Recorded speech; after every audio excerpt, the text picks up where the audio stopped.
अस्सलामुअलैकुम।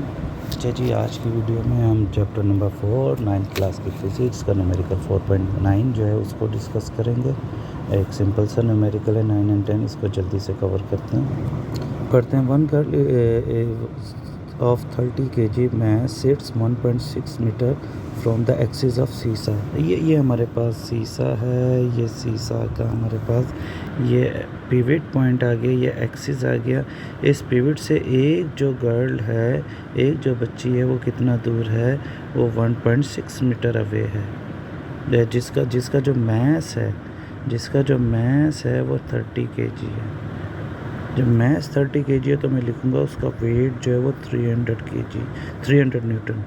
भाई 300 न्यूटन क्यों लिखूँगा उसका वेट में? क्योंकि हमें पता है कि मैस अगर 30 है तो वेट बनेगा W1, और W1 बराबर होगा m1 इंटू जी। वेट बराबर होता है mass into gravitation acceleration.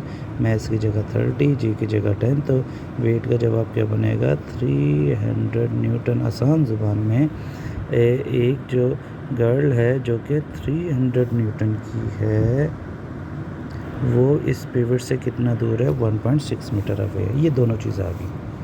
1.6 metre, that is the distance of first girl या movement arm of first girl from the या simply the movement arm of the first girl या distance of the first girl from the axis of rotation या from the pivot, वो 1.6 metre. इसको L1 बोला है। ये जो हमारे पास 1.6 मीटर है, ये इसका मूवमेंट आर्म है, इसको हमने L1 बोला हुआ। आगे क्या लिखा हुआ है इसमें? अनदर गर्ल ऑफ 40 kg, एक और गर्ल है, उसका जो मैस है वो 40 kg। Now mass is 40 kg। Again we know that कि वेट विल बी 400 न्यूटन। क्यों? इसलिए मैस 40 है तो W2 जो होगा m2g होगा, जो कि कितना बनेगा? 400 न्यूटन। ऑब्वियसली इसका वेट भी किधर है? Downward. Now what we have to do, how far from the axis the other girl may sit, कि ये इक्विलिब्रियम में हो। वो कहते हैं कि अगर सीसा को आपने किस में रखना है?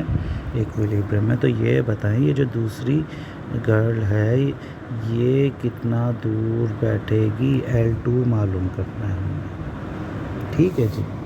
अब हमने क्योंकि सिर्फ मोमेंट आर्म मालूम करना है तो हम प्रिंसिपल ऑफ मोमेंट यूज़ करेंगे। प्रिंसिपल ऑफ मोमेंट क्या कहता है कि अगर एक बॉडी इक्विलिब्रियम में है तो उसके ऊपर क्लॉकवाइज टॉर्क और एंटी क्लॉकवाइज क्या होंगे? इक्वल होंगे। प्रिंसिपल ऑफ मोमेंट कहता है when a body is in equilibrium anti clockwise torque is equal to clockwise torque. अब सिर्फ हमने ये देखना है कि इसमें से कौन सी जो गर्ल है वो एंटी क्लॉकवाइज टॉर्क प्रोड्यूस कर रही है और कौन सी क्लॉकवाइज। तो ये आप इमेजिन कर लें, if this is the axis of rotation, ये वाली जो गर्ल है ये इस पॉइंट के अक्रॉस इस सीसा को ऐसे घुमा रही होगी। अब ये कौन सी डायरेक्शन बनेगी? ये क्लॉकवाइज बनेगी। अगर हम इसकी बात करें तो ये सीसा को इस तरीके से टर्न रोटेट करेगी। अब ये कौन सी डायरेक्शन है? हमने कहा ये एंटी क्लॉकवाइज है। तो पता चल गया कि हमारे पास जो m1 है ये एंटी क्लॉकवाइज टॉर्क प्रोड्यूस कर रहा था, तो m2 जो है ये क्लॉकवाइज, या W1 anti clockwise torque produce हो रहा है W1 से, और W2 से क्या है? क्लॉकवाइज।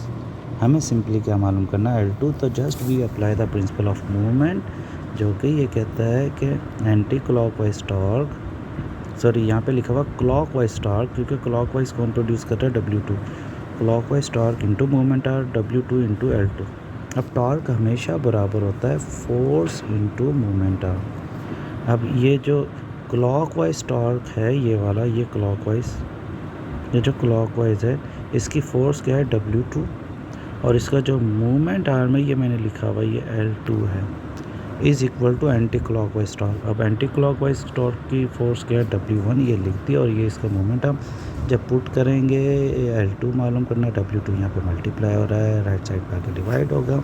सॉल्व करेंगे, you will get the answer. इसके बाद हमारा एक न्यूमेरिकल रह जाएगा 4.10, इसको हम नेक्स्ट वीडियो में कवर करेंगे। आज के लिए इतना ही है। Thank you so much.